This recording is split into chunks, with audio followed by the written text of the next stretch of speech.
All right, I'm going to give you a quick anecdotal, an anecdotal story here. I had a friend who actually worked in a care home for a long time, and he told me some pretty horrific stories, particularly about two people that were mentally retarded. One of the guys actually put tinfoil over his penis as a sort of a contraception while he had sex with the girl. Okay, these problems actually do happen, all right? Because when you're in a mental care home, you can't always take care of every single one person. Because you already have a beleaguered system, which I'll bring up in one of my points, you can, one carer per one person is not the reality. That'd be wonderful if you can monitor somebody 24/7, but that's not the reality that we live in. Usually you actually see one carer looking after 24, maybe 30 people at a time. And because of that, because these people need to be monitored 24/7, you can't give them the proper look. So this is the reason. Yes, the government should take it over. We're with you. If the government could fund one person per one person, then that would be fine. We wouldn't even need to even talk about this resolution, but that's not the reality, ladies and gentlemen. So let me go into a little bit of rebuttal and hit 2 points here. One about the adoptive system and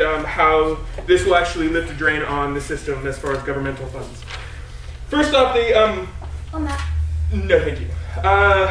Okay, so first off, they say, well, the problem is that we shouldn't be just giving them drugs. Okay, I'm sorry, but in the status quo right now, we have to give them sometimes really powerful drugs in order to counteract some of these mental illnesses, just to calm them down, to stop them from physically harming people, which is something really real amongst these carers, is that they have to sedate people. Yes, what? We don't just drug people up just because they've got a low mental age.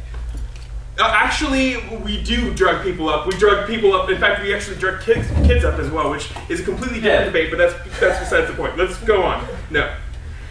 My other thing here is that they said the mental age is not a measure of mental illness. That's fine, but we're talking about that the mental age is actually whether you can be a fit parent or not. If you're not mature enough to be a parent, then that's what we're talking about in the resolution today. So when you talk about that whole mental illness is not a mental measure, fine, whatever, but it is for our case because we're actually specifically talking about bearing a child. So let me go into my points here.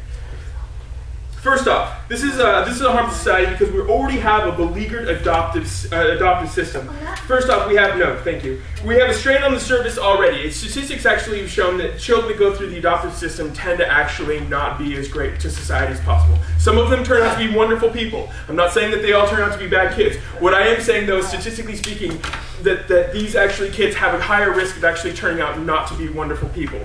So what we can see is that if we actually prevent children from entering into this system in any way, shape, or form, if we have less children in the adoptive society, we have a better chance for these children to be adopted, to actually find loving families. When you have a huge system, a huge adoptive system with lots of children to choose from, there's going to just be statistically a lot of children that fall through the cracks, that can't get the right help, and we say that we're lessening that. And when you talk about it harming society in general, we say that we actually not only solve for the harms of actually an overbearing adoptive society, but we also solve the harms that we just have a better society, more productive people, and we also solve that children actually find families that can love and care them, and we say that we actually pull people out of this sort of statistic conundrum that we find ourselves in.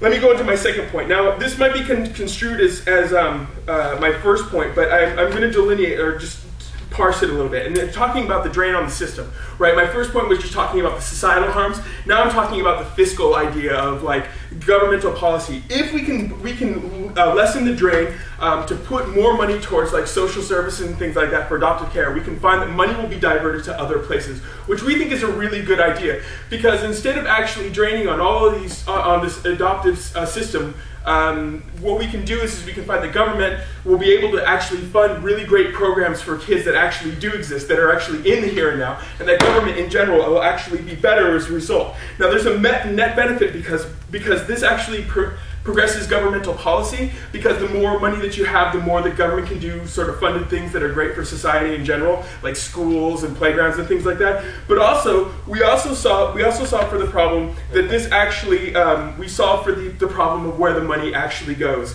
So as you can see, for all of these reasons, not only for the fact that carers in an already beleaguered system can't always look after these people, that we actually need to take extra precautions because the harms to society of the adoptive system, because we not only solve for that, but we also actually solve for the children that are in the here and now that can actually find homes. And also, lastly, because we find that because of the governmental sort of fiscal policy, and we're actually putting money to expand things, which we think is a really good idea, I beg you to propose. Thank you.